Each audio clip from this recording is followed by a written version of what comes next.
जय हिंद बच्चों, एक बार फिर से आप सभी का स्वागत है हमारे YouTube channel basic coaching centre डलवाट में।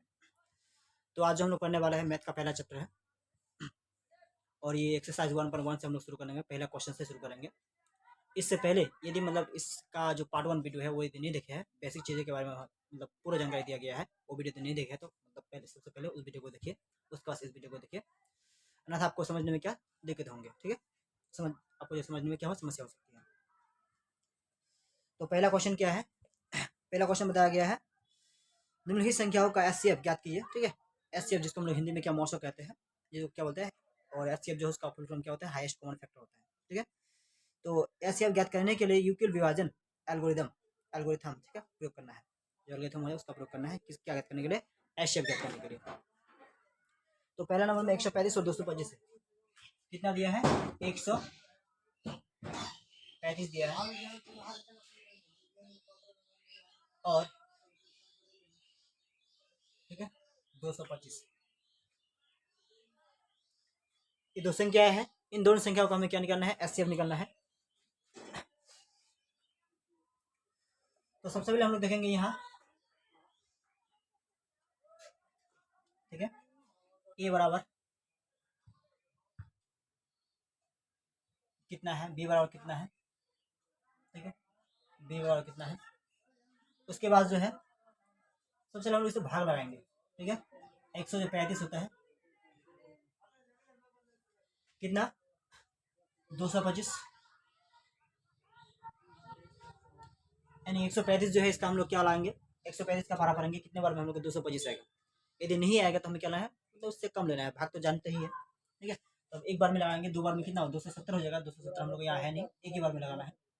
कितना होगा, 135 है कि 135। तो 5 में से 5 जाने पर 0 बचेगा और 12 में से 3 जाने पर कितना हो जाएगा, 9 बचेगा। एक में से क्या होगा, खत्म हो गया। ठीक है, अगला जो है हमें क्या करना है, 135 को यहाँ अंदर लेके जाना है। 135 अब 90 का यदि पारा पड़ेंगे, 9 दूनी 18, 180 हो जाएगा। हालांकि मेरे हम लोग के जो है, हम लोगों के पास 180 नहीं है, यानी एक ही बार में लेना पड़ेगा। 90 है 90, तो 5 में से 0 जाने पर कितना होगा, 5 ही बचेगा। 13 में से 9 जाने पर कितना होगा, 4 बचेगा। ठीक है, अगला कितना होगा, एक ही बारी 90 की बारी है।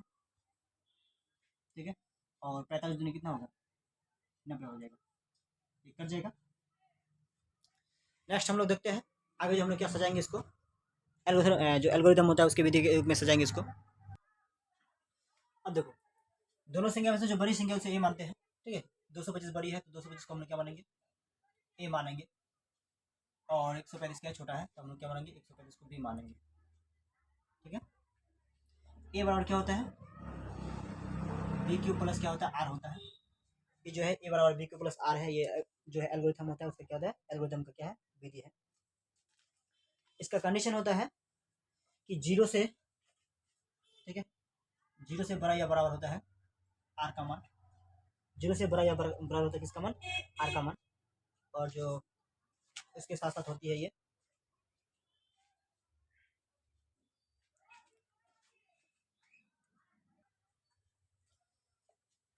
और क्या होता है, बी से छोटी होती है।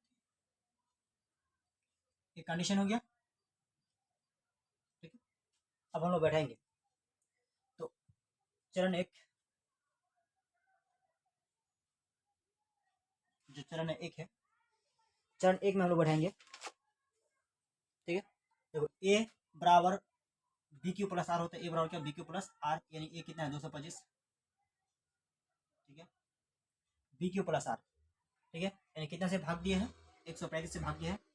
135 बी का मान, क्यू का मान कितना है, यानी कितना से गुना किया है, 1 से गुना किया है, प्लस आर, यानी शेष पर कितना बचा, 90 बचा, तो कितना हो गया, 90। सेकंड स्टेप हो गया, चरण दो में हो गया। इस बार जो है 135 सबसे देखो, सबसे बड़ी संख्या 135 है। 135 बराबर किससे किया गया है, बी का मान कितना हो गया, 90।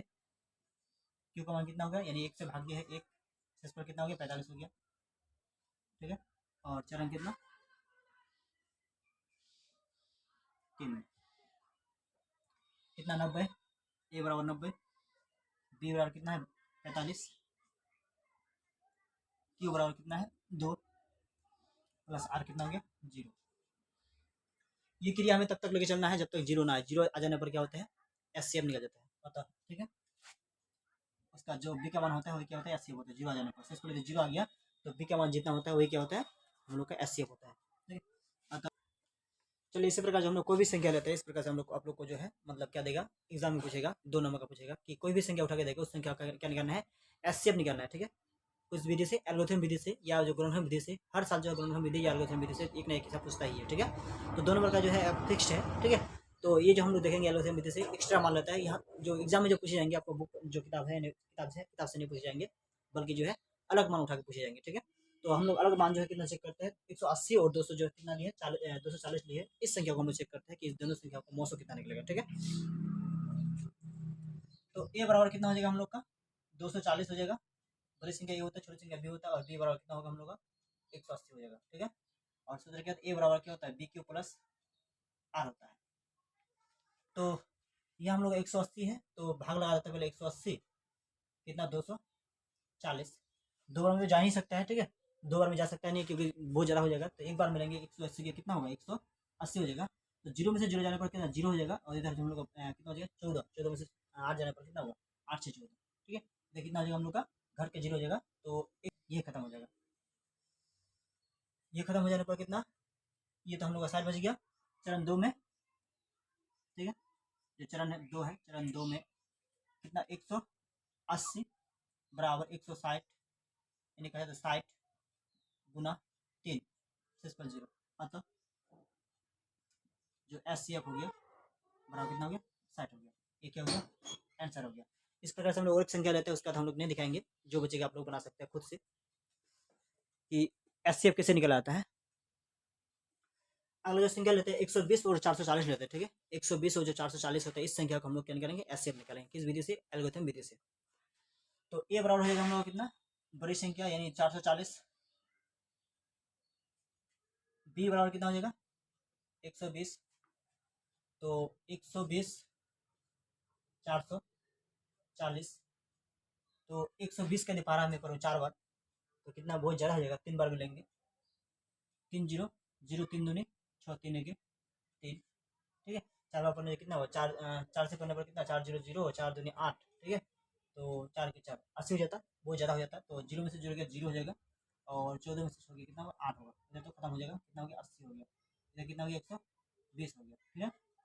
तो 8 के 24 यानी 240 8 दूनी 16 8 दूनी 16 160 हो जाएगा, ठीक है। यानी 2 बार में लेने पर भी ज़्यादा हो जाता है हमें कितना में लेना पड़ेगा यानी उस कंडीशन में जो हमें एक बार में ही लेना पड़ेगा, ठीक है। कितना लेंगे 80 के 80 लेंगे तो जीरो में से जीरो कितना बच जाएगा कितना 12 में से 8 गया कितना 4 बच गया।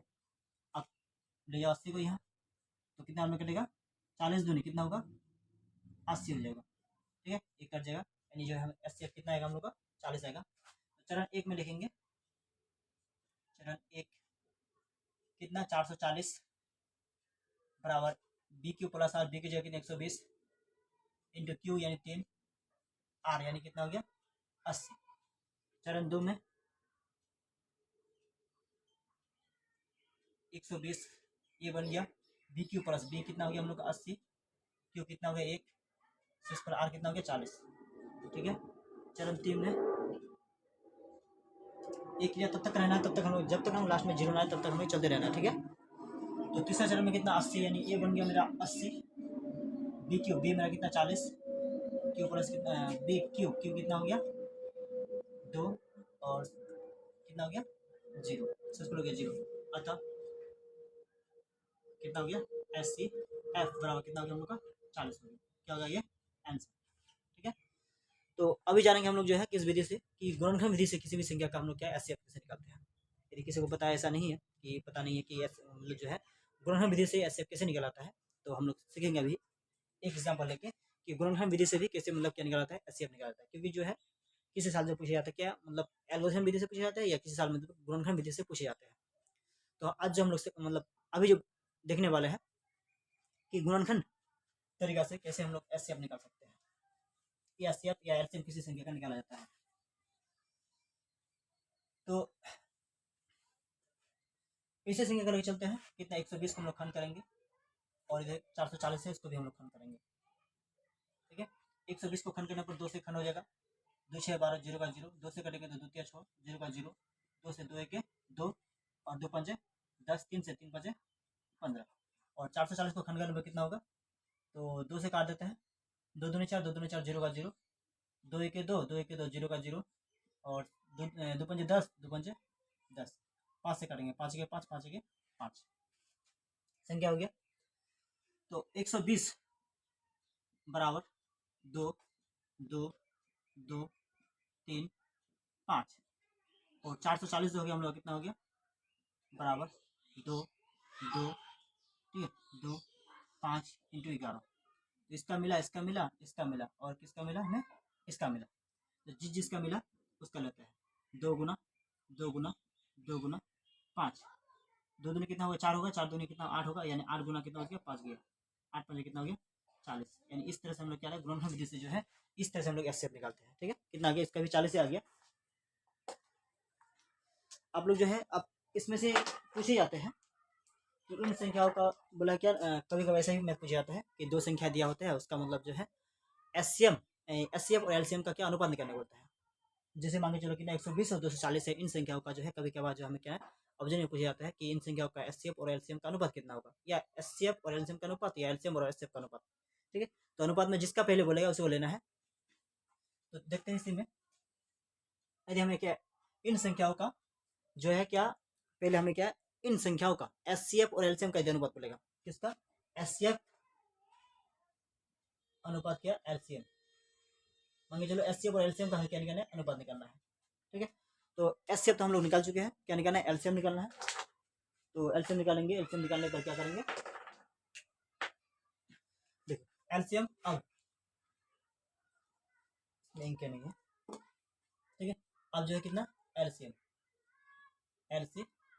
बराबर, तो जितने संख्या हम लोग एचसीएफ निकालते उसको लेना पड़ता है, एचसीएफ कितना है हम लोग को 40 है तो 40 को ले लेंगे। ठीक है, इनटू जो मतलब जिस संख्या का नहीं मिला उसको लेंगे एलसीएम में। ठीक है, तो एलसीएम में हम जो है 3 का नहीं मिला था और किसका 11 का नहीं मिला था, तो 3 गुना कितना होगा 11 होगा, तो 4 3 12 यानी 120 गुना कितना 11 हो गया, तो 11 दूनी 22 बचेगा कितना 2, 11 की 11 11 और 2 कितना होगा 13 और 0 का कितना हो जाएगा 0 हो जाएगा। एचसीएफ जो कितना है 40 आया और एलसीएम कितना आया 1320 आया। यदि पूछे कि एचसीएफ और एलसीएम का अनुपात अतः, तो लिखेंगे अतः एचसीएफ अनुपात क्या एलसीएम, एचसीएफ और एलसीएम इसका अनुपात पूछे तो एचसीएफ मेरा आया कितना, एचसीएफ आया कितना 40, ठीक है, और एलसीएम कितना है 1320। इसे हम लोग काट के भी जो है काट इस रूप में भी आंसर दे मतलब दे सकता है ऑप्शन में, या इसको काटने पर जो छोटा बनाता है वो भी ऑप्शन में दे सकता है। जैसे इसको कट जाएगा तो काट के छोटा भी हो सकता है। यदि फिर कभी पूछे क्या, यदि ये पूछ ले कि एलसीएम और एचसीएफ का अनुपात, एलसीएम और एचसीएफ इसका यदि अनुपात पूछे तो एलसीएम सबसे फर्स्ट में होगा और एचसीएफ क्या होगा बाद में होगा, तो उस कंडीशन में कितना होगा हम लोग का, एलसीएम पहले यदि बोलेगा तो एलसीएम को पहले लिख देंगे और एचसीएफ को बाद में लिख देंगे, काटने पर जो मान आएगा, ठीक है, छोटा मान जो आएगा उसका क्या ऑप्शन में हो सकता है, या ए मान भी ऑप्शन में हो सकता है। ठीक,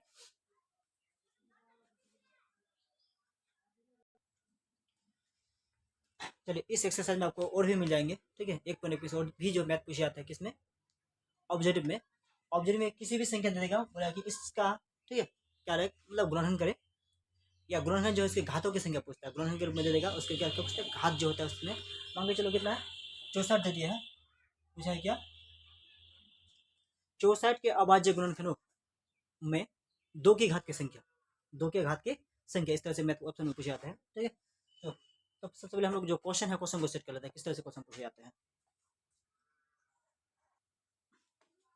चलिए क्वेश्चन इस तरह पूछा जाता है कभी कभार कि 64 का अभाज्य गुणनखंड क्या होगा, या पूछ सकता है कोई भी संख्या दे देगा कि अभाज्य गुणनखंड क्या होगा, या पूछ सकता है कि संख्या जो इतना है इतना का अभाज्य गुणनखंड में 2 की घात की संख्या कितना होगा, ठीक है, या उसका गुणनखंड क्या होगा, या पूछ देगा कि इतना जो संख्या इस संख्या का मतलब कितना गुणन हो सकता है, इस तरह से पूछ सकता है।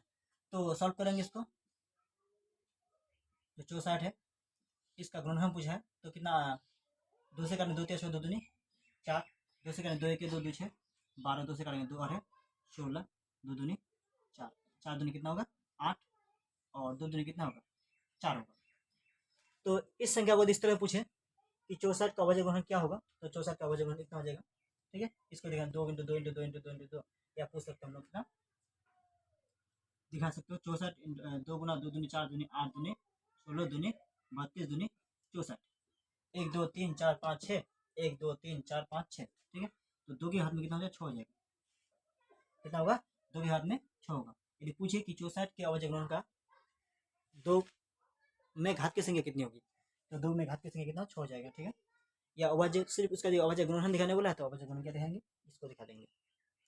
इसी प्रकार से जो है मतलब ऑब्जेक्ट में मैथ पूछे जाते हैं, जो कि 1 नंबर का होता है। बहुत सारे मैथ इस तरह से पूछे जाते हैं, कोई भी संख्या दे सकता है। एग्जाम्पल के तौर पर हम सिर्फ क्या दिखाए, 64 दिखाए। ठीक है, 64 जो है उसके जवाब में कोई भी संख्या हो सकता है।